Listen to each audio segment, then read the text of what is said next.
Such is the great strength there is in Taranaki. Honourable Annette King. Mr Speaker, I've been fascinated by the National Party putting up such a defence for agriculture today. We can only assume that the National Party is in trouble with farmers around the country, and it all comes from their decision to sell off some of our prime farmland. And the farmers are now in revolt. And the best they could do in their defence of agriculture was to go back to the days of David Longy. And I have to say, why didn't you go back to the days of Rob Muldoon? I'm sure you would have found even more interesting things to dredge up for the Wednesday debate. Well, Mr Speaker, now we know where John Key stands when it comes to better public services. The things he said about public services before the election. Well, it's public service by 0800 number call centres, 0800 government. That's what we've got for public services now. Of course, those call centres are in New Zealand at the moment, but Mumbai, here we come.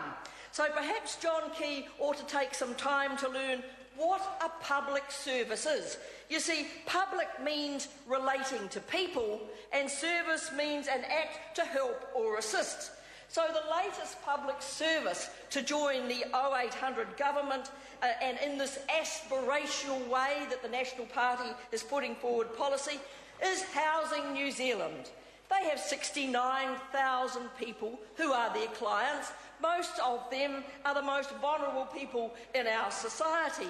So I just hope the whole 69,000 don't decide to call on the same day.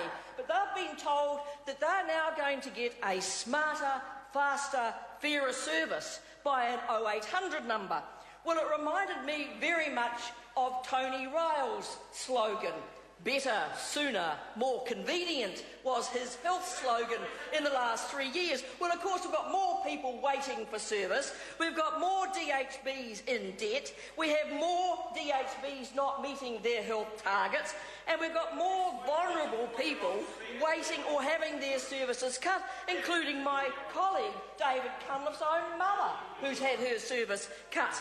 So this is a government by slogan. Well, I've got a better slogan for them for the Housing New Zealand policy. It's called Dopey, Dumb and Dicey, because 69,000 people have been told all they have to do is just make one phone call on an 0800 number and they can get help straight away. Well, does it work, Mr Speaker? Because when you measure public services, you always want to measure if they're working, and I heard the Minister of Finance say today this is how they measure them, what they're doing and how well they're working.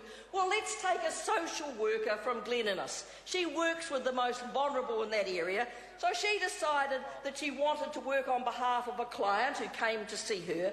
It took her 9 phone calls and 2 personal visits in her car down to the Housing New Zealand office before she got to leave a message on an answer phone for a tenancy officer.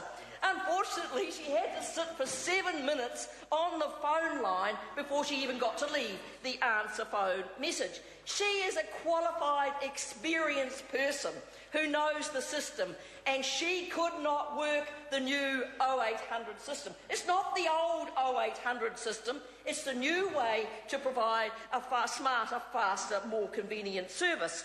70 jobs are to go in Housing New Zealand, and the offices are now to be closed to customers. They only open by appointment only. It sounds like something very shady when you have to go in with a sort of a bag over your head because you don't want to be seen. You can only be open by appointment, and if you're going to have a needs assessment. And so there's a wonderful cartoon in the paper yesterday where all the Housing New Zealand officers are hiding behind their desks saying, no, we're not stopping them coming in, we just want them to use the 0800 number service. So we'll have staff sitting in offices, people not able to go through the door, they can only go if they've made an appointment. And then we're told that it's very good service because now they'll have a relationship with the corporation. Now, I'm trying to picture this relationship with a corporation. You know, a corporation is a business.